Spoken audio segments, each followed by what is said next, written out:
Bonjour et bienvenue dans Bref de Poésie pour la seconde partie, pour la suite de lecture de la nouvelle titre, donc Tout autre chose que la nuit, de Joël Pitillot.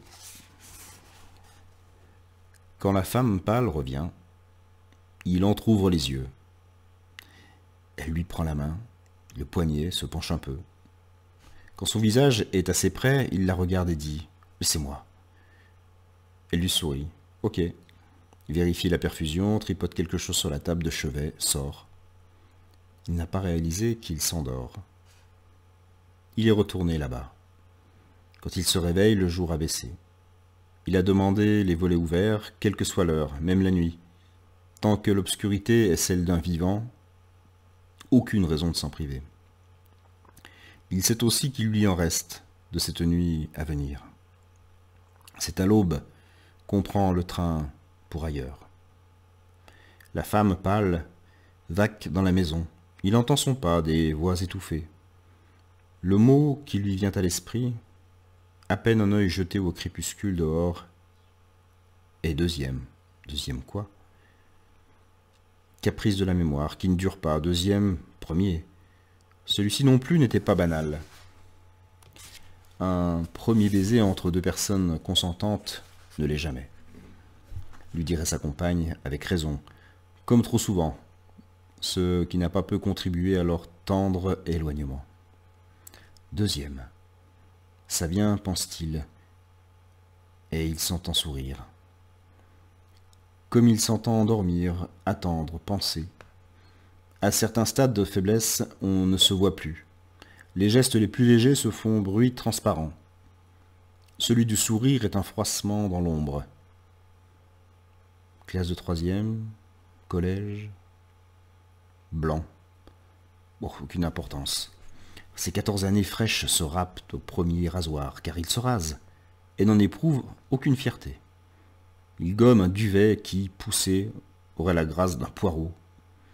Mais le reste de la peau est diaphane et le rasoir ne l'arrange pas.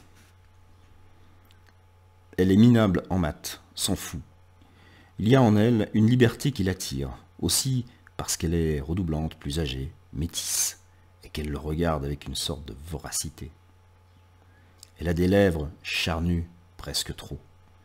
Parfois, l'idée que l'embrasser doit être accompagnée de rebonds, comme tomber tête première sur un édredon, l'effleure. Le regard chez elle prend la lumière de la bouche, pas le contraire. S'emparer de ses lèvres tient sans nul doute de la dévoration. Et il a une faim de jeune homme, une faim d'adolescent subjugué, une faim de toutes les diablesses. Cette fille a la bouche dont il a oublié le nom. Elle le brûle de sa peau dorée, de ses dents immaculées, de ses yeux brun clair, qui ne regardent pas, mais mangent la vie autour, sans mâcher. Il y eut un genre de raout bruxellois, voyage de fin d'année en Belgique. Non, c'était Bruges, non Bruxelles. Ce parc avec des arbres étranges, dont 2 ou 3 au tronc énorme, entièrement creux. Les copains rentrent, sortent, s'abritent dessous, parfois seuls, parfois à deux. Il repère le plus large, le plus incurvé aussi. Il la cherche du regard, elle n'est jamais loin. S'il était plus sûr de lui, il dirait qu'elle le colle, mais n'ose pas y penser. Donc ne pense qu'à ça. Deux filles de sa classe, Héloïse Charmel et Caroline Pélissier, d'où ça lui vient ça, Héloïse Charmel et Caroline Pélissier, sortent de l'arbre creux en riant comme des baleines. Il les entend dire qu'on peut se faire sa piole là-dedans. Tout va très vite. Elle est juste à côté de lui, il prend sa main et court en 3 enjambées. Elle ne retire pas sa main et tous les deux s'engouffrent sous le toit d'écorce. À l'intérieur, une odeur de terre, d'humidité, la délicatesse d'un pourrissement. Le bois les contient comme une canne serre ses petits. Un oiseau de bois sans ailes qui les enrobe d'un murmure. Les branches dehors s'agitent. Ça a quelque chose de marin. Ce bruit de feuilles qui virent. Un chant d'été moussu d'écume. Peut-être le premier. Un peu du sel de son écho aux abords du 2e premier. Qui n'a pas lieu. Enfin, pas comme il l'attendait. Elle a tourné sa tête, évité ses lèvres, sans lâcher sa main. C'est elle qui l'entraîne vers la sortie.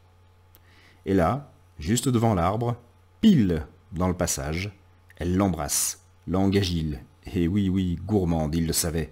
Il se dit que l'apnée de ses étés bretons va lui être d'un grand secours, et ça l'est, car ça s'éternise devant tous les potes qui gloussent.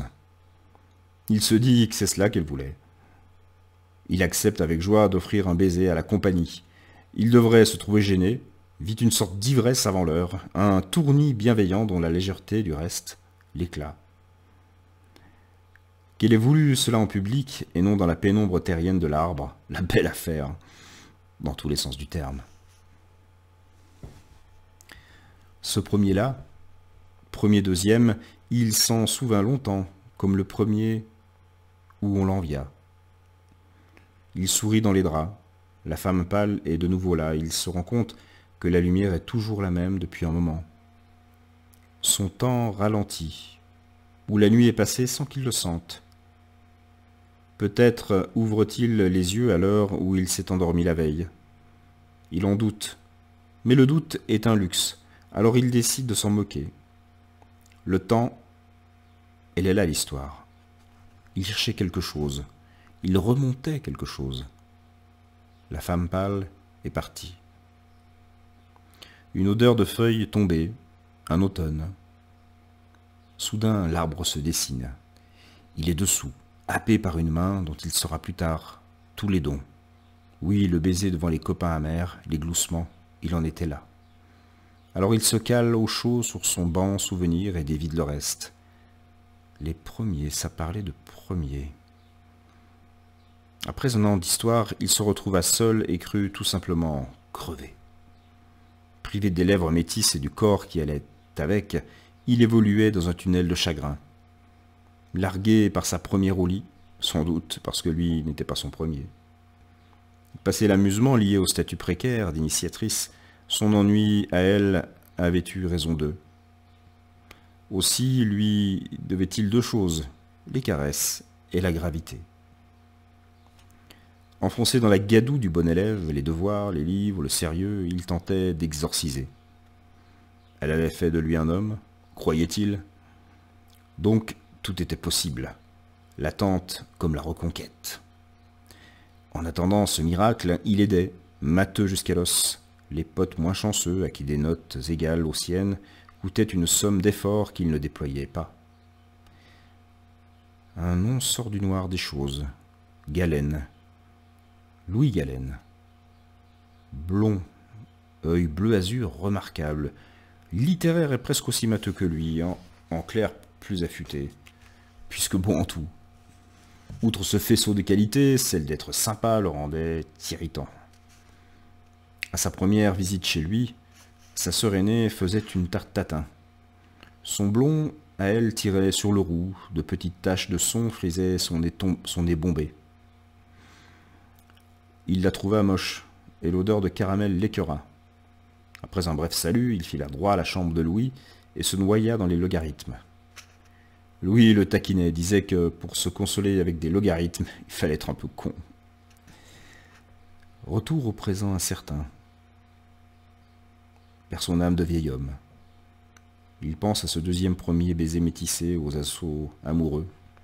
Il revoit tout en détail, jusqu'à la forme de son sexe doré, mais là, dans ces derniers mètres de vivant, pas moyen de retrouver son prénom. Son grand premier amour d'homme, perdu le nom de celle qu'il avait tant pleuré. Un vieux chagrin est un chagrin mort. Ne pas perdre le fil. La peur au ventre d'en oublier encore en route. C'est long au final une vie. Il repart. Troisième premier. Une rentrée de Pâques, un avril frais, un prof absent et donc le cadeau d'une journée moins longue. Mais Louis est absent aussi, ce qui ne lui ressemble guère. Emmanuel passe chez lui en milieu d'après-midi. Il trouve la maison plongée dans un silence de monial. Louis hospitalisé pour un début de péritonite. Ses parents se trouvent à son chevet. Sa sœur lit un magazine dans la cuisine. Emmanuelle se demande pourquoi elle-même n'est pas là-bas, mais ne pose pas de questions. Ses cheveux raccourcis lui donnent des traits d'enfant. Elle sourit, rougit un peu quand il lui en fait la remarque. Elle ne semble pas timide d'ordinaire, mais au fond, qu'en sait-il? La pitié ressentie pour lui-même dévorait son regard sur les autres. Soudain, Métis s'efface de sa tête et il regarde mieux la sœur de Louis. Son nom? Il sentit les larmes affleurer dans sa nuit-jour, hors champ. L'obscurité avançait, sa mémoire lui volait de plus en plus de vie. Louis et Catherine, Christine, Faustine Galen. Elle lui propose un jus de fruits, qu'il accepte avec dans le geste quelque chose de neuf, l'attention qu'il lui porte. Elle pose le verre et la bouteille sur la table, se rassoit en changeant de chaise. Elle se place à côté de lui, verse le jus dans son verre à lui, puis dans le sien, boit. C'est lui qui prend son verre à elle très doucement, pour le poser sans un bruit sur la nappe. Une nappe en plastique avec des cerises. Il revoit les cerises. Mais le nom de la fille, un nom en in, c'est fini comme ça, il en est sûr, in, mais avant ça dit comment? C'est plus. Mais il embrasse in en lui attrapant le visage, en le tournant vers lui. Il appuie. Elle entr'ouvre ses lèvres tout de suite. Splendide, pas besoin de forcer le passage, il a horreur de ça. Elle fait durer. Il ne décolle plus. Ananas. C'était un jus d'ananas, dont leur palais en gardait le goût. Après le sel, l'humus terrien, l'ananas. C'est bien pour un premier. Un peu plus tard, il affrontera la colère de Louis au sortir de l'hôpital. Il y a des tas de filles, il faut que ce soit ma sœur. À quoi Emmanuelle répond « Oui, il faut ». Louis prouve une fois de plus qu'il est intelligent. Il se calme. Voilà, c'était la seconde partie de la nouvelle titre du recueil de 6 nouvelles de Joël Pétillot aux éditions Fables Fertiles. Tout autre chose que la nuit. Je vous donne rendez-vous, eh bien, dès que vous voulez, vous pouvez, demain, pour la suite de cette lecture.